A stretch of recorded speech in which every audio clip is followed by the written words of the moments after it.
నమస్తే ప్రజాప్రతినిధి న్యూస్ కి స్వాగతం. నా పేరు యశ్వంత్.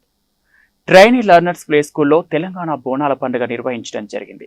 చిన్నారులు పోతురాజు వేషము, డప్పు సప్పులతో డ్యాన్సులు చేస్తూ బోనాలు ఎత్తుకొని అంతా మంచిగా జరగాలని అమ్మవారికి మొక్కుతూ చిన్నారులు ముద్దు ముద్దు మాటలు మాట్లాడుకుంటూ పాటలు పాడుతూ ఆనందంగా చిందులేస్తూ అమ్మవారికి బోనం సమర్పించారు.